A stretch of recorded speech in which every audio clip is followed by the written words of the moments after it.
welcome to another episode of Wine and Chisme.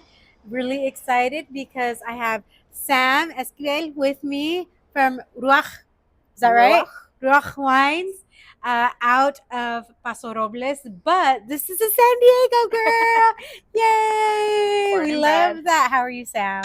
I'm good. How are you? I'm well. I'm super excited. I'm so happy you reached out to me that you're going to be in San Diego so we could do this. Yep.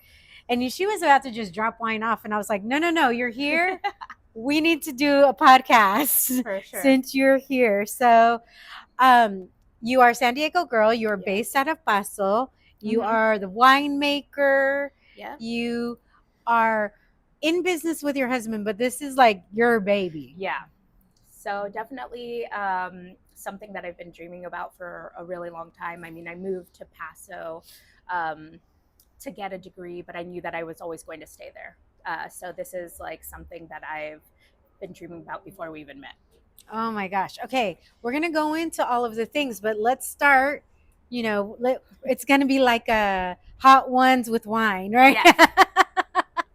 That's a good way to put it. So what do we have right here? Okay, so all of my wine names are kind of a little a mix of whimsical but also playful, and so we're going to start off with something playful. This is called Jugo de Puma Chardonnay, so it translates to cougar juice, and it is. You hear that, ladies? So yeah, when I was trying to think of a name for the wine, I was like, oh, I can't think of a name for like my beloved cougar juice. And somebody was like, why don't you just name it, Jugo de Puma? And I'm like, that is a great name. I'm gonna go with that. And so it is. It does have 25% new French oak. But it's got great acidity, lots of fruit flavor, and it's not buttery since I didn't inoculate it. Okay, let's try. Salud. Salud. Oh yeah, it doesn't smell. It's very light on the nose. It's not buttery at all in any way, shape, or form.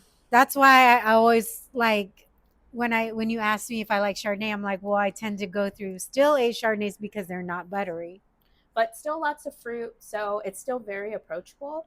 I would have never guessed this is an oak barrel aged. Honestly, I would have never guessed. You get a little bit of the like barrel characters on the nose and then at the very end of the finish, but because it's not buttery, it's not overly done, and there's so much fruit on it. Like I'm really proud of this wine, and it's all out of Bien Nacido, so it's a great vineyard.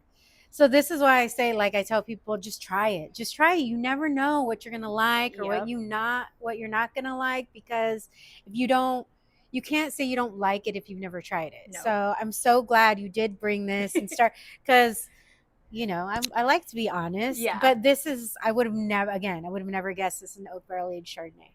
That makes what does it mean when you say you inoculate it, like to make it that buttery versus not? So the buttery character comes from malolactic conversion. So there's a byproduct.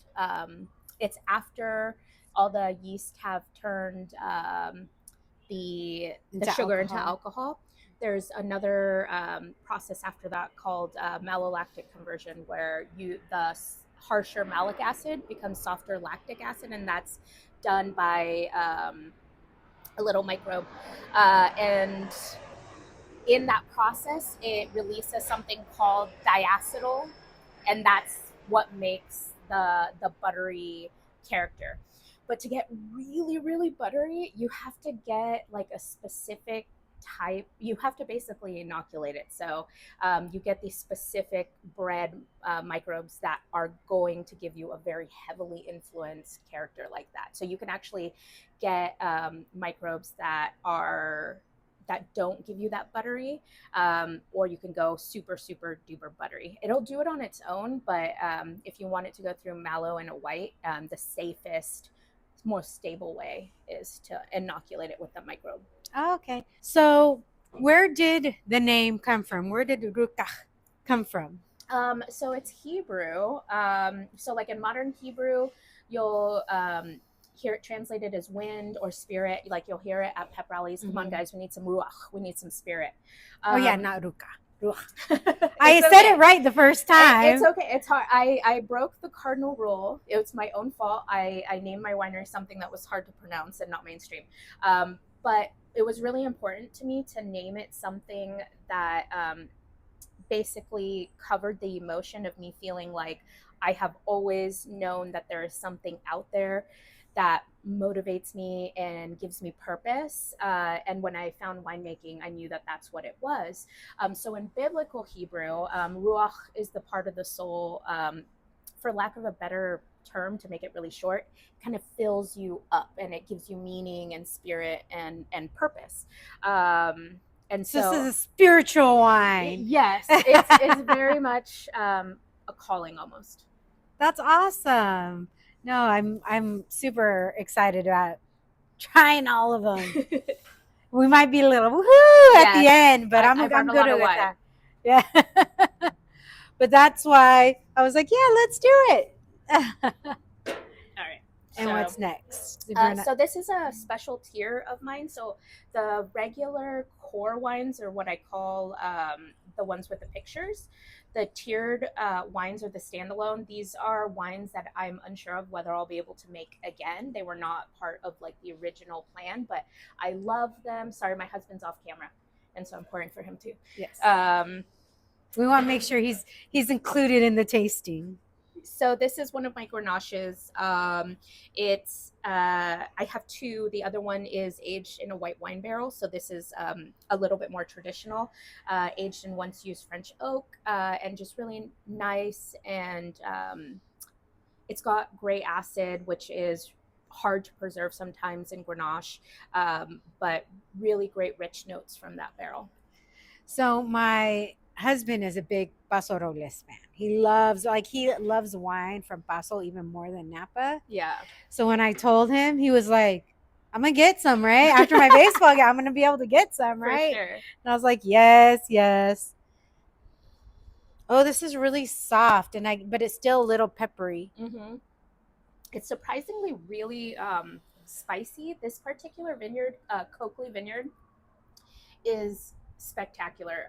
It's got great range. Ooh, it is spicy. I like that. But still, like, you can serve this with a tiny bit of a cellar chill. It's a great summer red, but it'll also hold up to really nice food. So I do like a really nice range of lighter to darker, heavier stuff. Yeah, no, this is really, I mean, you can even tell just the color is not as deep and dark. Yeah. And it's always so hard when you're somebody who does love reds. I mean, I'm definitely lean more red than whites. Yep. But I will drink whites. I do like my sparklings and everything. But when it gets warm, like it's been the last few weeks, It's and been beautiful.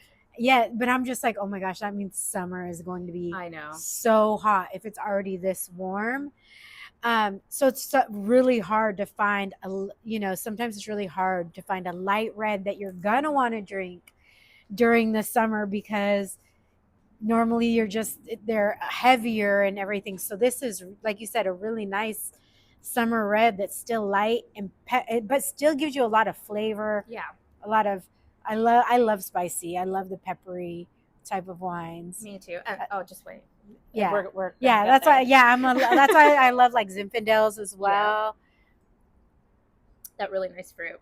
Grenache is actually like my husband's favorite variety. It's not a variety that I initially gravitated towards, but when you're first starting out, it's so hard to get people established really good vineyards to sell you fruit, because they they want to make sure that if their name's associated with it, that you're going to carry the vineyard name on in the way that they want to.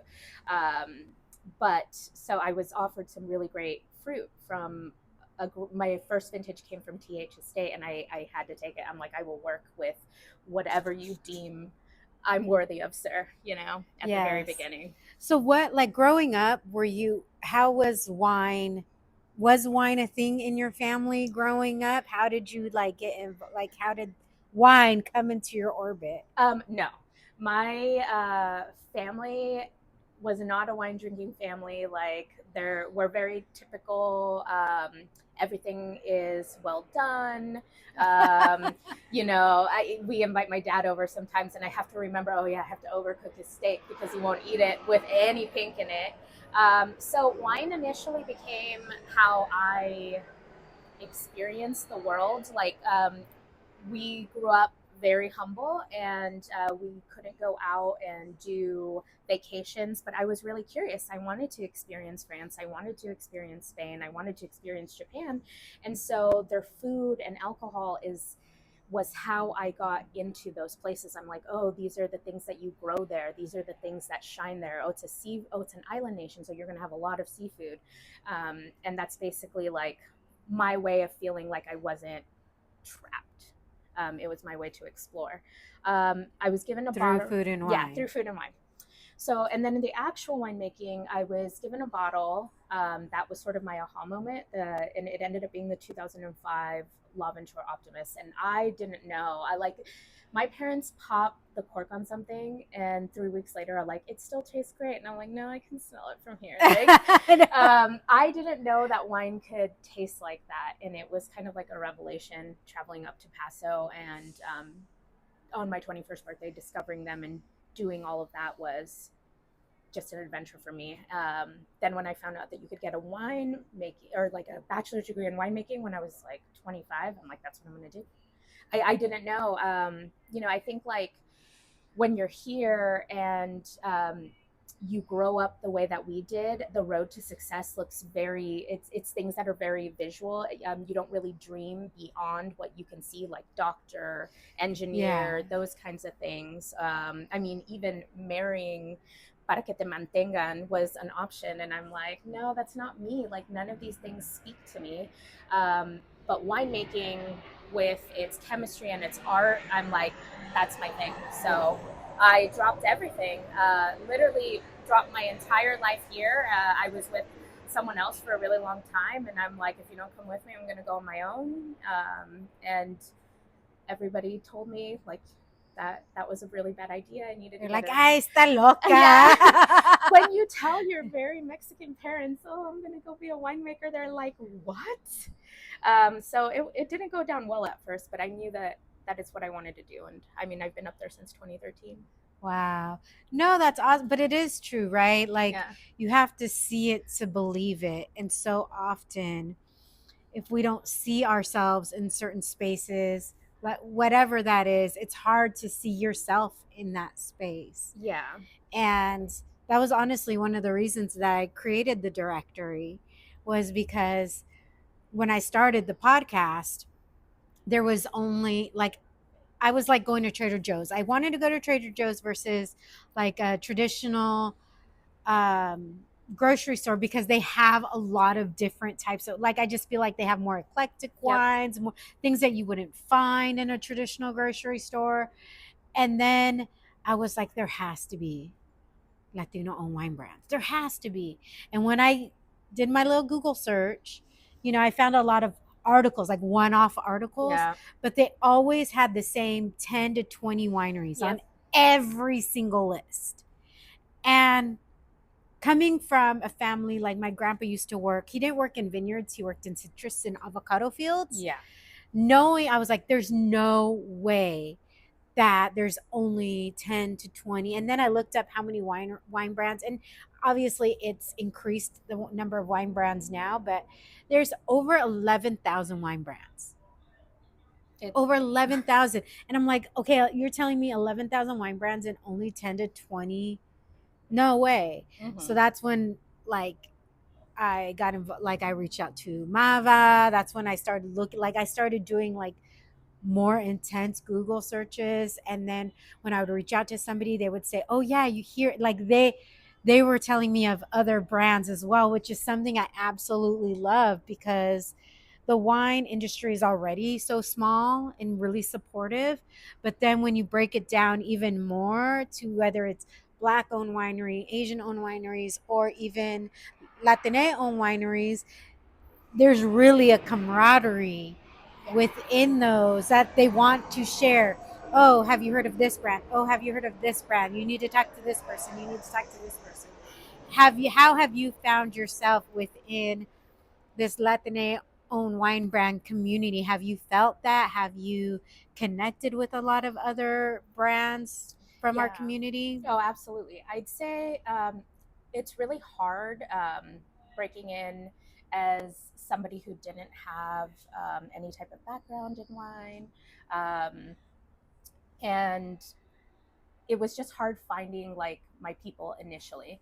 What ended up happening was I was working at a different winery, and one of who is now like one of my best friends had heard about me, and she made it a point to come in. Her name's Nancy Ulloa. Oh, I love Fellas. Nancy. I She's mean, everybody loves awesome. Nancy. She's such a beautiful person. And she came in and she's like, you know, I'm where you are. Like, it's hard to like find people that have the same culture, the same experiences, and have it in wine. And like, I might not have all of the answers, but I know that we can find them together. And through her, like, we ended up really randomly on a group text with two of my other really good friends, Brittany Banda from Ruakh Wines, and then also Theo. Theo, I can never pronounce her last name, Derodef. She has Rockbound Cellars, and she's Peruvian. And so we started off on this really random group text for something else, and it sort of became we talk every day. Like, we share everything together. And I think, like, beyond that, talking to other people within other communities where you don't get to see that. I mean, like, there's Justin Trudeau from Ward 4 Wines. There are, there's another winery out there called Vinyl Vineyards, and Dina is Cuban. And so it's, you find your people, and you usually find them dancing somewhere. Yeah. I've worked with Fidencio from Esfuerzo Wines out there too. And then I mean, I've met some other people. There's like Uli from, I can't remember his specific wine brand, but then there's I've talked very like I message David from Reclamacion a lot. His episode was amazing. Did you by the listen way. to Yeah, it? it was so good. I'm like, oh man, he's doing so much for, I think, the community in general, and he's such a nice guy. He is. And his wine is so good. I haven't had it yet, so like I definitely need to go up there. I think I'm out of his wine, so I need to reach out to him. I think I've drank it all the wine he sent me. Sorry, you don't have to rush. I just don't like. No, it's okay. I'm trying not to like just chug it, right? I'm trying to really enjoy it because it's really good. And that's one thing that I have found, and I was taught when I was talking to Jesus Ortega from Ortega Family Wines. That, and actually, anytime I talk to any of you guys, one of the things that I share is I love one of the things that I love is when it's a smaller brand, you guys are able to experiment more. You're able, like, I almost feel like you could taste the love that goes into it, right? But you guys are able to experiment more to really find not only the best flavors, but a lot of wineries, mainstream wineries, they are, I often find that they're not pairing for foods that come from our community as well. That's hard. They're pairing for just traditional steak, pasta, seafood, just kind of general stuff. And it's really sometimes hard to find something from those types of wineries that are going to pair with mole, enchiladas, even we've done a tamales and wine guide. We've done a pozole and wine guide. You're not going to find a lot of those. And I think when you're going through Latino wine brands, and even if it's a Cuban winemaker, they're thinking of Cuban flavors, right? If it's a Peruvian wine, they're thinking also, but it's a lot of us work within the same type of palates. Obviously, Mexican food, we like our food spicy. I mean, I'm definitely a spicy person. So, but the fact that these things are thought of, I think, is something that really sets these Latino brands such as yourself apart, because yes, you want everybody, because Mexican food, everybody likes Mexican Yeah. food. I mean, well, let me show you my shirt. You can't love the culture and not Not support support the the people. people, No. just so you know. But I think when you're able to be able to pair those things, right? Regardless of your ethnicity. If you go into a Mexican restaurant and you see, like, what I would love to see is anytime you go into a sit down Mexican restaurant that has wine, all you see are Latino wine brands because these are the brands that are made for this food. Yeah. And I mean, I think sometimes when you say stuff like that, a lot of people are very like, oh, well, that's very, ethnocentric of you. Like, are you saying that you're the only voices that matter? And it's like, no, like, you don't go into like a French restaurant and are like, why are all your wines French? Exactly. It's just how we want to frame our food and culture, and a lot of these wines are made with that palette. Like, there are a lot of stylistic choices that I've made with my wine that, I mean, I've told some of my mentors, and you can just see them clutch their pearls and they're like, why? And I'm like, because it just speaks to my palate, and I know that people um, that have the same backgrounds, have eaten the same foods with me, will enjoy it. It's hard too, though, like making wine as a Latina, because you have the drinkers are like smack dab split in the middle. You have the drinkers that are like, I need something with a little bit of sweetness in it, and Mhm. and all of my wines are dry. So it was definitely one of those things where I'm like, okay, how do I make things so that they meet in the middle? And it really had to be about preserving the fruit quality, especially with some of these vineyards that I work with. Yeah. I think, yes, everybody has, again, like we were saying before we even hit record, everybody has their own palate, things. But, there are brands that do have, like, say, Soles with Yeah. Chris. Um, his rosé is a little bit sweeter than I particularly like. Like, the flavor is really good. Yeah. It's just a little sweeter because he made it for like his tias, the people that Correct. have a little sweeter palate. So you do have those options. You do still have it. So it's like we do have, there's options that are very dry. We have options that are a little bit sweeter. There's a now more sparkling wines that are coming from, these winemakers and everything. And um but just to see all of the different, I love that you can have a Sangiovese from Temecula, from Paso, from Napa. Yeah. They all taste different. Absolutely. And that's some and but the point of view, and I think that's sometimes hard for people to like for people to grasp as a consumer. Yeah. Like, they're like, what do you mean the winemaker's point of view? What would you say your point of view when it comes to winemaking is?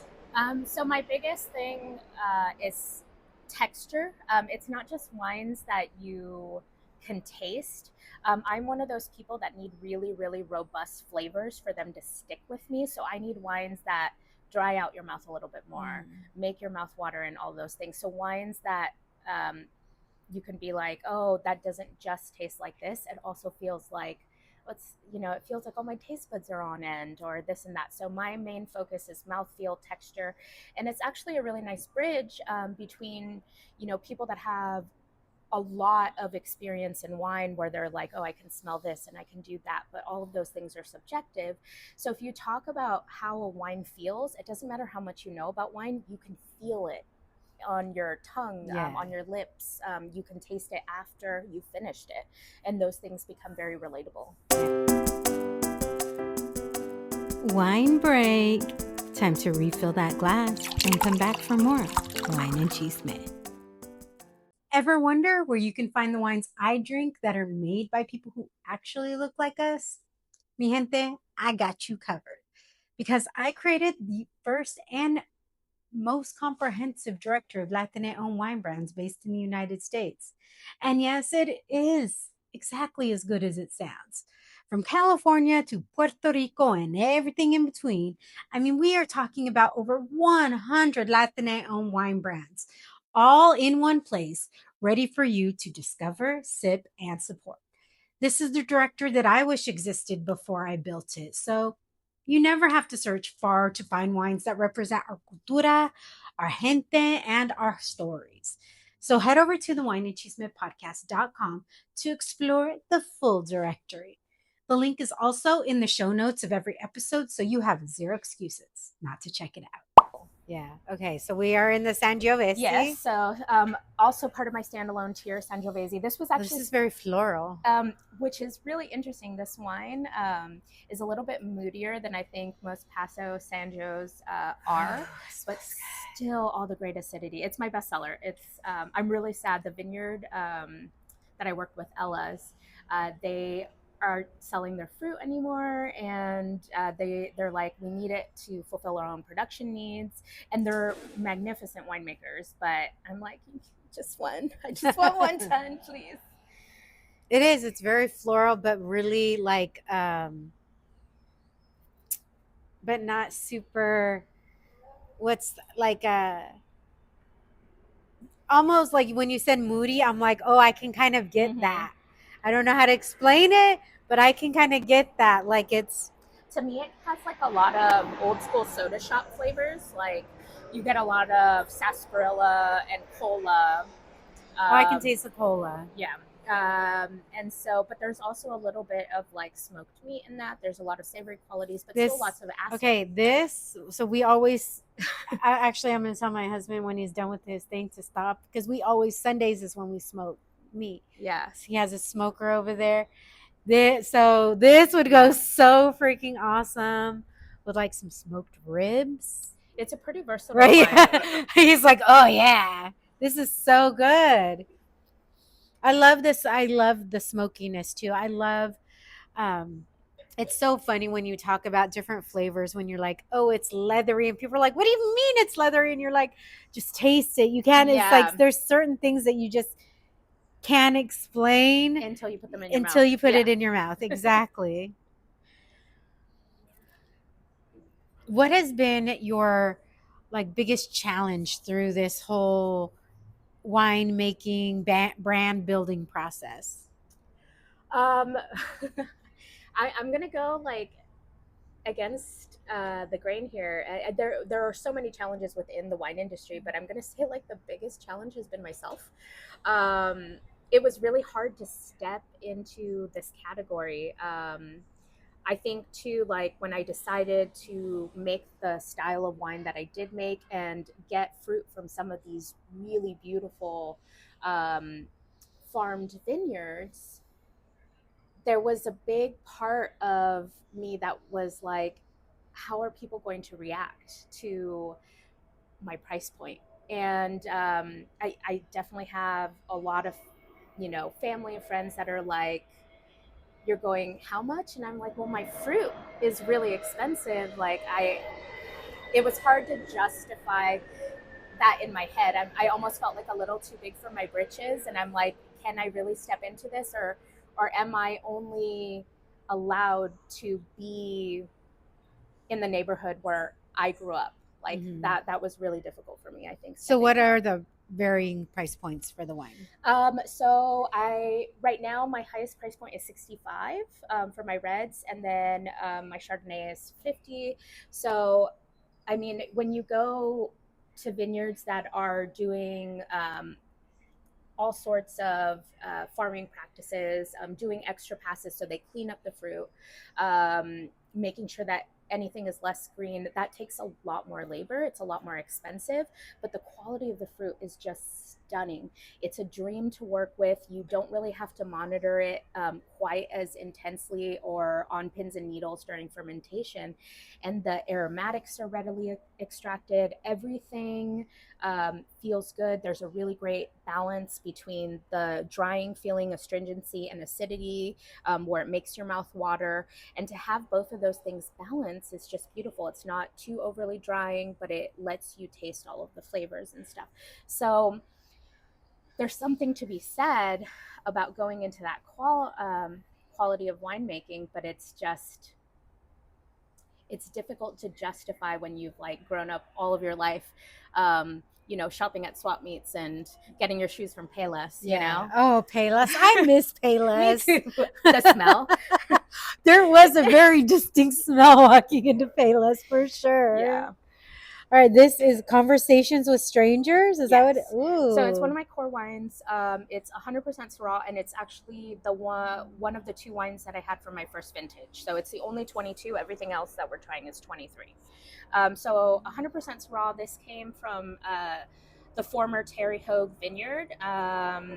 Now it's Trust Vineyard. It was just acquired maybe a couple years ago. Your husband's like, don't forget Yeah, about I me. know. He will let me know. So really easy. So this wine was named after a bunch of people where to them we might have had a really, really mundane everyday conversation, but to me completely changed the course of my winemaking career and my life in general. And they're all named on the back. Oh, that's awesome. So the wine is dedicated to them. At some point, I'll do like a little bit more of a deep dive on my website to talk about. I smell a lot of plum in this. Plum and dark cherry. We're going into the darker, spicier category here. So my heart is in the heavier, big, bold wines, and I think you can see me get happier and you can taste it in the wine as I'm making it. Are you getting happier or just drunker? No, I mean, I don't know. I have a pretty seasoned liver, so. Oh, last night I probably had a bottle of wine by myself last night. Oh, yeah, that tastes good. I can taste the dark fruit notes for sure. It's not as peppery as the Sangiovese, Yeah. but it's still very like, I don't want to say, it's still like that moody feeling type of thing. And it's so, people are probably like, what the hell are you talking about? Those are the things that are hard to explain. Again, those are the things that are subjective. Those are the things that you're just like, what? But this, yes, this wine is so good. And it's not, it's,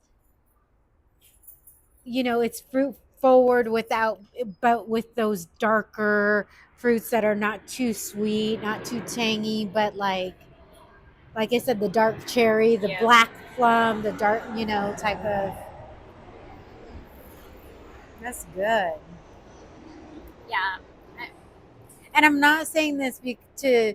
I really am enjoying all of the wines. Good. Because we were talking about it before in regards, you're like, I'm sure there's some you haven't had, but you really surprised me with the Chardonnay. Yeah. And every step I have really enjoyed all of the wines. I think that's one of my favorite things. Like when I was in school, we talked about the psychology of wine and how like wine tasting, it's essentially just a comparison project. You always have this idea of what a wine is supposed to be. And so you go in with that mentality and you kind of judge it. And there have been times when it's like, when I've really thought about it, it's like, it's not that I didn't like that wine. It's just that it wasn't what I was expecting. And going back to it, it's like, I really do enjoy it. You know what I want with this? Chicken Parmesan. Yeah.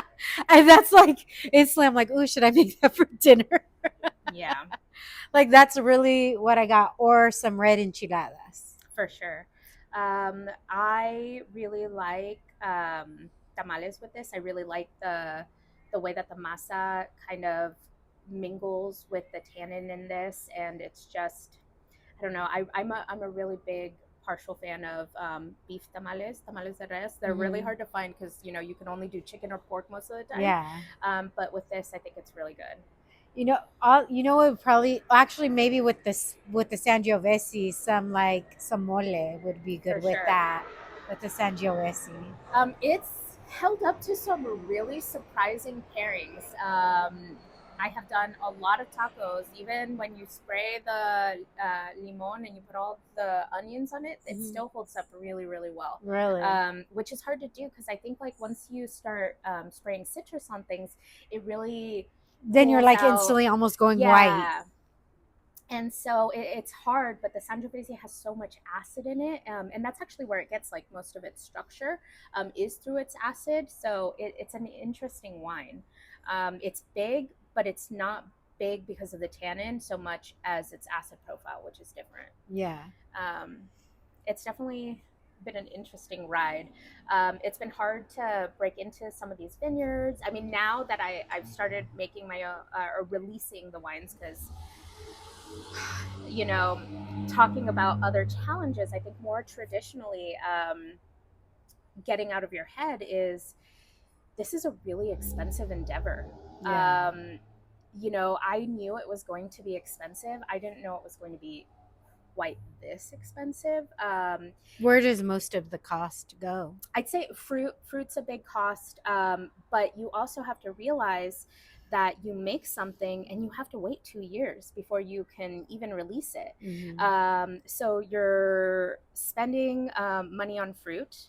Then you're spending money on processing it because I don't have my own equipment. As a small winery, I AP, so I am a part of a winery with there's a leaseholder and he leases out space for us, and so we Like a collective? yeah, pretty much.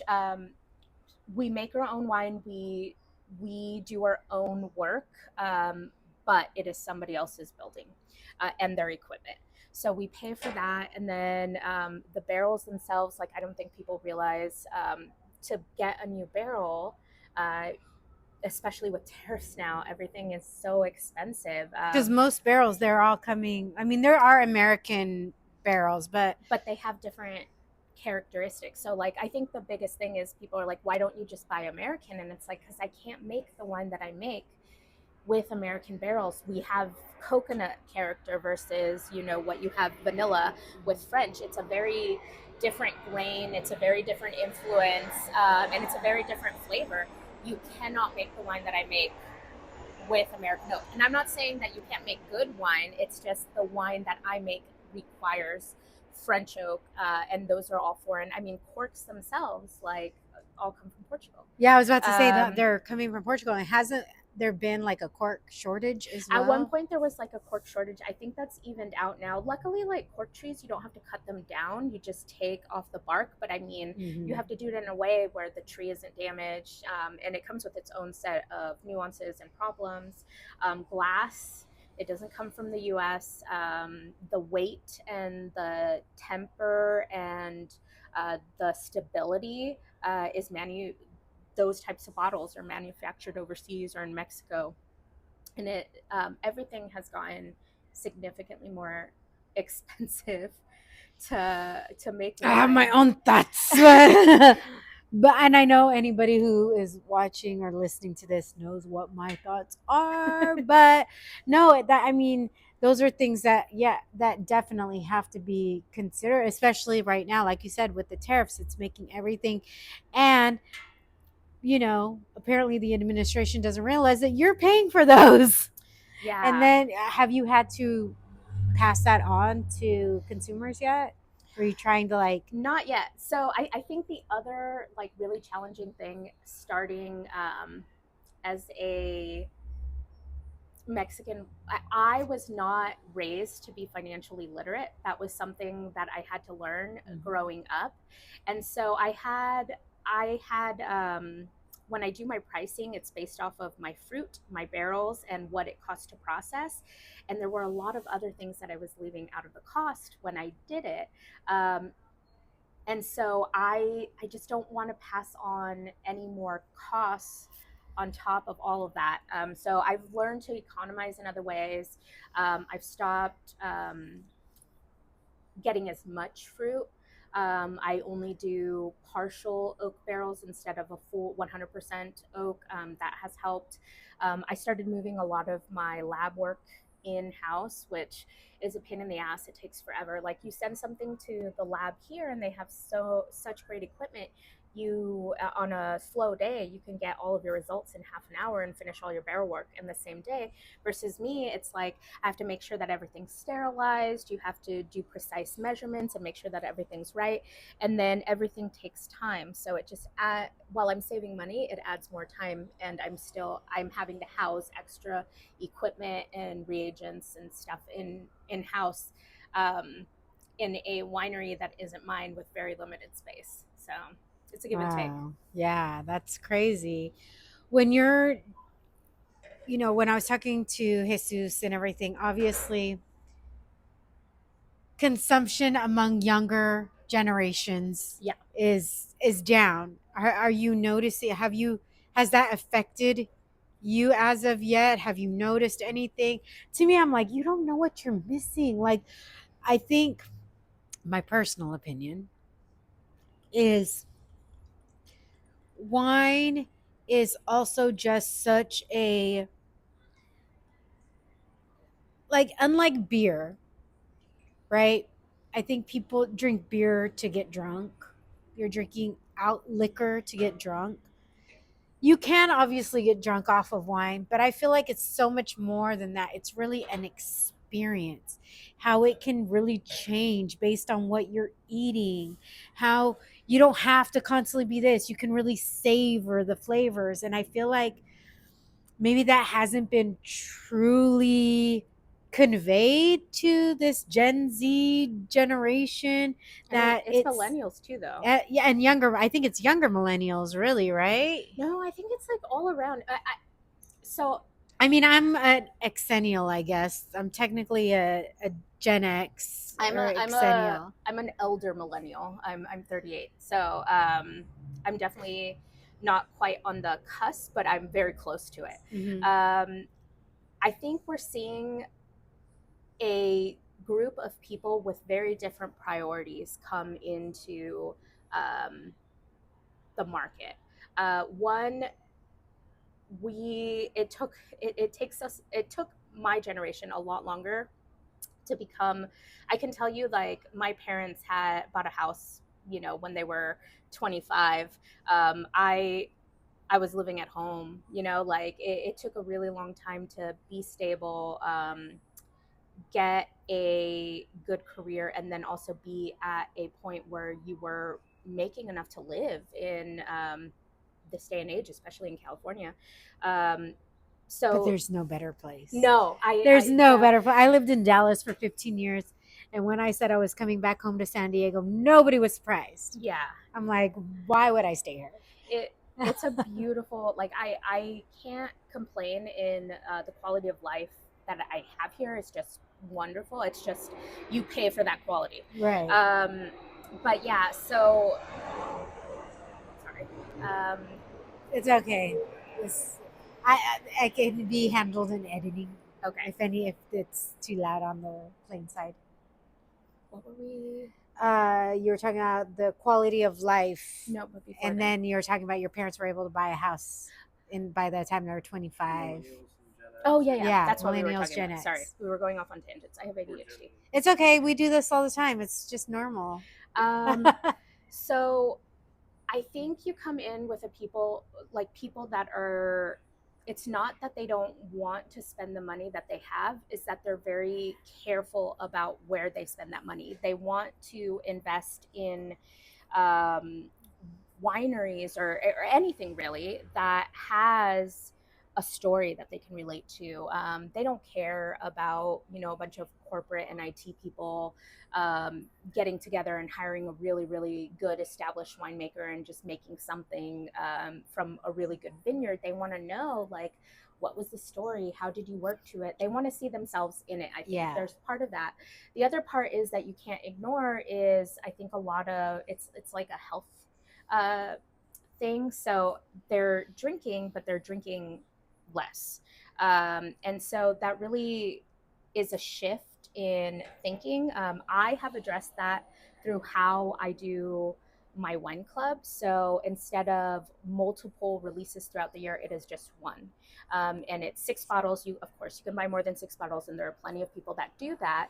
But I also included a different pricing structure where you pay $30 a month. It reloads onto your club card, and then you apply that to your shipment. So that way you're not getting all of your wine clubs at once and being like, this is a mortgage payment. It's already paid for ahead of time, and you don't have to worry about it. And on top of that, like, from a winery standpoint, a lot of us are very feast or famine until we hit our wine club times. It's like, okay, this is when we can pay our big bills. That $30 a month compounded over the many wine club people pays for my monthly overhead. So I'm able to have monthly income. It's less stressful for me.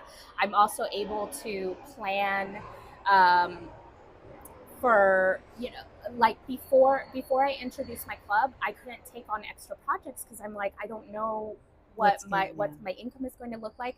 It's a lot more stable now. So it's nice to, I think, have that broken up, and for people to be able to be like, okay, I have anticipated this. It's only 6 bottles. I'm not drinking as much this year, or I'm really, really into beer this year versus cocktails this year. Like, we're able to explore and do a lot more. Yeah. No, that makes sense. I think it's, like I said, I feel like wine is much more of an experience It than is. beer and liquor, right? Like you can, and you don't sit there unless you're like a beer connoisseur. I think people are more likely to do a wine like, oh, what do you smell? What do you, even if they don't know anything about wine, they're just kind of like, oh, I like this, or don't, or blah, blah, blah. You don't do that with beer unless you're like a beer connoisseur, unless you're really into beer. Yeah. You're not doing that with, oh, I smell, like my husband is a former, like, like what is it, mixologist, bar manager, everything. He used to do wine or cocktail competitions and Yeah. everything. So he would bring home like certain liquors and be like, smell this, what do you smell? And because I was already doing wine, I was like, oh, I kind of smell this or something. He's like, yeah, Yeah. that's, like, I feel like it's something that you can take into a lot of different things. And I always tell people, if they're like, well, how do you know? First, I have my wine wheel, right? I have Yeah. my wine wheel, and that's how you learn a lot, because sometimes you are not sure. And to be able to categorize, like, oh, this kind of smells a little earthy. Well, are you smelling like a mushroom thing? Or are you smelling like dirt? I love Yeah, dirt, by me the too. way. Like when I smell that, I'm like, ah. Versus, and it even tells you like how to smell something that's corked. Does it smell like Yeah. this? Or that means no, it's not good any longer. And um, I always tell people, anytime you buy herbs, just smell it. Smell everything, because you may not be able to recall it instantly. But if you're just smelling everything and you're looking at a wine well, it's very easy to start identifying those things that you're smelling. Um, and it becomes, I think, I feel like it lingers into everything. When you start smelling stuff and start identifying, it's not just for wine. I feel like it bleeds into everything. Yeah, for sure. And I think the same is also true the other way. I think a lot of people are very intimidated about wine, but, like, let's say that you're a big music person and it's all about hitting the right notes. Mm-hmm. It's the same thing in wine. You have to have your high notes, you have to have your low notes, and they have to harmonize. Some of the best chefs that I know have a music background because they understand that harmony. There's a lot of people who are like, oh, well, it has to be, I'm a visual art person, so I see all of these ratios, and they're like, I don't know how I feel about wine because it's very sensory. And it's like, just hit all those ratios on your palate. Yeah. You feel it in a different way, you experience it in a different way. It's a lot more approachable than I think people realize, but I think that's also something that we need to get back to. There's a lot of noise in the wine industry, or experiencing wine, where people feel like they have to know a whole lot about it, or like that it has to be the main event, when wine has always been a companion, for lack of a better term. You have a meal and it frames it. You have a special occasion and you're like, oh, I want something that is vibrant and bubbly, so I want champagne. Or you have, like, today was a really busy day. I got a lot done, but I feel really good. And you just want to wrap up in a nice Syrah burrito and, like, A Syrah burrito. I mean, that's my comfort wine. So like at the end of the day, when I have a really bad day, I just love the comfort of coming home to like a single glass of something that is just like, I'm beautiful. Like let's just be in the moment with something that is balanced and harmonized and gorgeous. All right. So now we're in the Café de Olla. Yeah. So okay, I'm interested to know because no, normally Café de Olla can already be sweet and cinnamony and spicy and like. So this name came kind of out of nowhere. Um, the I was having a kind of like a hard day, and I was talking to Nancy Ulloa, and I was telling her about like stylistic choices that I was trying to make and how I didn't know how they were going to go down, but I really wanted to do them. And her response was, "Girl, we're not going to be everybody's cup of tea because somos café de olla." And I'm like chillando, I'm gonna name a wine after that. And that is where this name came from. So café de olla is nothing like tea, but very delicious in its own right. It smells like Jamaica, like a spicy Jamaica. Like I smell the spice and I smell the Jamaica. Definitely lots of hibiscus notes, but this is one of my blends. The other blend is going to be released probably in May. It depends on how it goes through bottle shop, but 56 Syrah, 40% Cab, and 4% Petit Verdot. Okay. So this is a lot more balanced, much bigger. This is what I really enjoy making. And so I'm really excited to introduce the sister blend that comes out afterward because it's very I like when I'm saying that, I'm looking at your husband. He's like nodding his head like, yeah, that's what it is. Salud. Because obviously I'm sure you're a good taste tester. And I'm sure she's telling you what she's going for for each bottle. Yeah, I've definitely learned a lot. Oh, you know what? That is very nice. It's very smooth.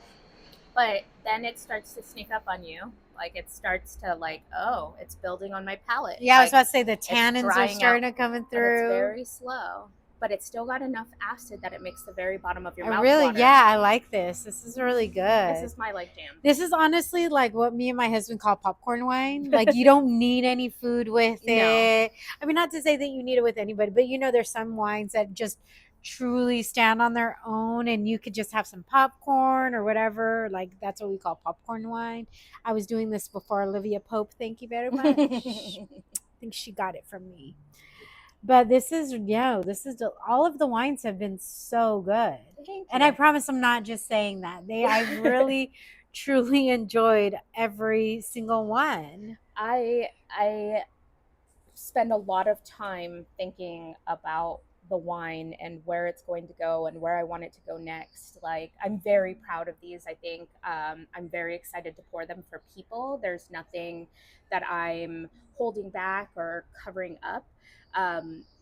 But it's just so much fun to be like, where can I go next? Like to challenge myself again and again. And it's a hard industry. It is very physically demanding. And I'm 5 foot even.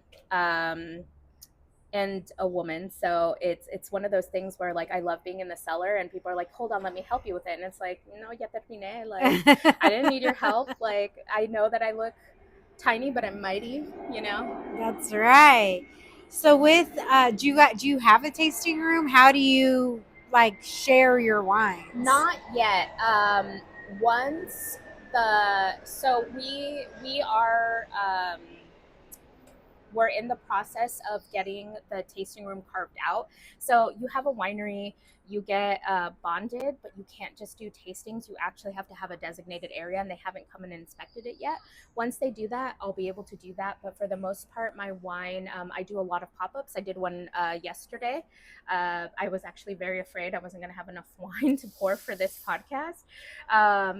But yeah, I did one yesterday, and I will go to people's houses. There has to be like a certain number of couples, but that's pretty much it. I just want to have enough people to pour the wine for, to where I'm opening up a bottle and I'm not going to have like a bunch left over. Yeah. And so I do a lot of private events. I just did one for friends in their backyard. They do like a pizza party, I think, periodically. And so they did a bunch of wood fired pizza, and I poured my wines for their friends. And that's usually how I get the word about. I also do have my wine in one San Diego wine bar. It is the only wine it's the only place that I sell by the glass because I have a very special relationship with them. It's Whetstone Wine Bar here. My favorite place. I'm friends with Christian. I love. You know that I actually have. You ever seen the show California Live? No.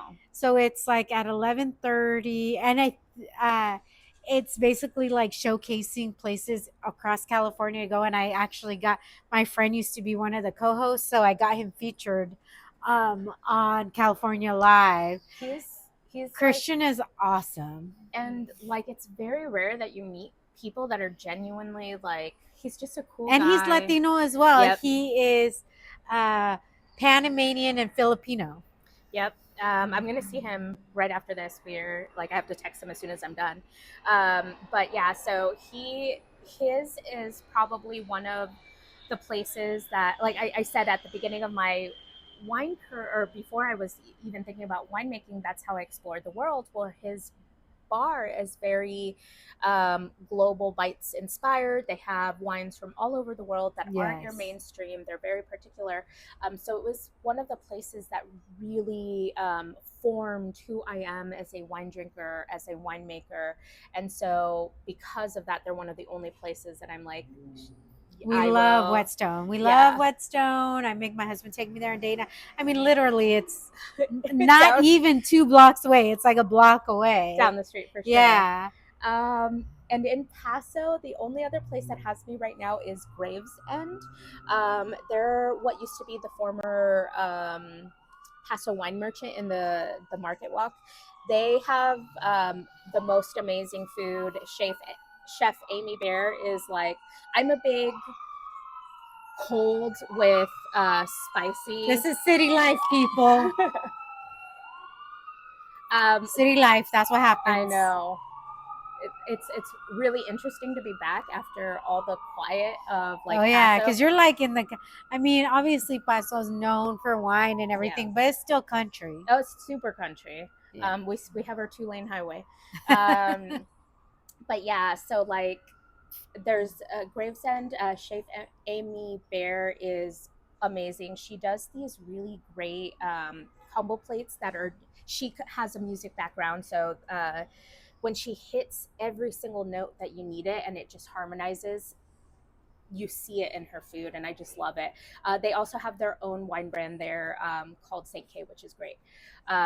But those are the only 2 places right now. I'm kind of working on getting it in other places down here. I'm really interested in partnering up with just really good businesses that really enjoy wine and have like a really strong program. Yeah, that's awesome. So what's next for Ruakh Wines? I want to make sure I'm saying it correctly. Ruakh, yeah. I mean, right now it's just making sure that I get all of my ducks in a row. I definitely, with these new wines coming out, I have this really laser focus on what I want to work on. And the variety that I work with the most is Petit Verdot, even though I haven't released it. That's going to be my focus, really getting that to where I want it to be. Doing a tiny bit of consulting here and there for different things. There are a lot of things in the works, but it's hard. I have 2 kids. They're very young. I have a 1-year-old and a 6-year-old, and no childcare, and this full-time job, and my husband has a full-time job, and so you're working full-time and doing your wine. Woof. No. Like my wine is my your full-time job. Okay. Yeah, no, but it's even harder, I think, being. So I quit my day job because I'm like, I don't have time to do all of this stuff. And then when I quit my job and I started focusing on the winery exclusively, I'm like, I don't know how I had the time to do what I did. Isn't it crazy when you do that? Because like, this is totally different, but I was working full-time and when I was in college, I was working full-time and taking 15 hours. And now I'm like, How did I do that? Like, that's crazy. Now I'm just like, I get exhausted between the podcast and my part-time job, and I'm like, I'm tired. It is really, really hard. Like, I try really hard to get to sleep like every night at a decent time, but I'm one of those people that need time to decompress, like from everybody, from everything. So I need like a quiet moment to myself. And so I'm like 15 more minutes, and then it ends up being like an hour later. I do the same thing. Yeah. My husband doesn't even get home until he's normally not even off till 10, but he goes to most of the time he still goes to sleep before I do because I stay up so I can hang out with him. So he has dinner and everything. But then after he leaves, I still like, even though I've had, because I'm still with the dogs, right? Yeah. So I'm still never fully alone Yeah. because I got to pay attention to them. But when he goes to bed, they go to the room with him. Yeah. So that's when I have my Time to decompress. time. Yeah. Yeah. And I mean, it's just a hard balance. I think, like, especially in the wine industry, there are so many hats you have to wear. It's not just like I'm making sure that I have sales and the winemaking. It's also government regulations, because wine is so heavily regulated. You have to have taxes that are due quarterly. You have to do a bunch of reporting. You have to do marketing. And when you're this small, you have to figure out how to do all of that, because you just can't afford to go outside of that at the beginning. And so I've learned a lot about things that I never thought that I would know about. But it's the only way to get things going. Like, Yeah. It's a hard industry. You really, really have to love it. It's because there are entire moments where the only thing sustaining you is your passion and your love for it. I get that. It's hard. I don't regret it. There's nothing else in the world that I can see myself doing. This is my thing. But holy shit, like, it is hard. Yeah. Well, I'm so glad I got to hear your story. I'm so glad I got to taste your wine. I'm gonna make you leave this. Then my husband can have some paso wine as well. Then you guys can get lit together. Yeah, we can get lit together. He'll be happy to have some paso wine. But okay, I'm gonna tell my audience what I said last month when I was talking to Jesus. Like, it's super important. I know people are very much like about story. People are, when they're buying stuff, even wine, like you said, they're about the story. They want to know where things come from. It's really important that we support our community. It's very important that if you are buying wine, like, buy from Latino wine brands. This is why we created the directory. And when I say we, I mean me, because this is why we created the directory. But also, if you're not a big wine drinker, buy a bottle to, like, if you're doing a gift, if you're going to a housewarming, like, whatever. We never want to come home. We never want to go somewhere empty handed, right? Like, we always feel like we need to bring something. You want to bring a bottle of wine instead of going to the grocery store. Like, if you know it's happening, or even if you don't, buy a bottle of wine ahead of time so you have something. And these are the like true livelihoods. These are true people within our community who are really trying to, not only, the motto of the directory is, we not only work the land, we own the brands. Yeah. And it's really important that we support each other within that. So I highly encourage people, go to Ruakh Wines, go to the directory, go to wherever, and support these winemakers, because it is not easy. The fact that there are over 11,000 brands and less than, it's like 0.01% are owned by Latino winemakers. And when over 80% of agricultural workers come from our community, Absolutely. that disparity is huge, and we need to do something to ensure that we are supporting our community so it can continue to grow, because the people that are the stewards of the land are making sure, regardless of what brand it is, that it's good fruit. Yes. So we need to make sure that we do that. I appreciate that, because, like, we do this not to, have a yacht or anything. I just want to give my girls swim lessons and just be happy. Like, this is my whole life. I don't dream about living a Jeff Bezos lifestyle, but I I want to step out of all those limiting beliefs as a Latina woman, but also as a woman. Period. It's really, this is what I want to do. This is my whole life. Yeah. No, I understand. I mean, when it comes to the podcast, like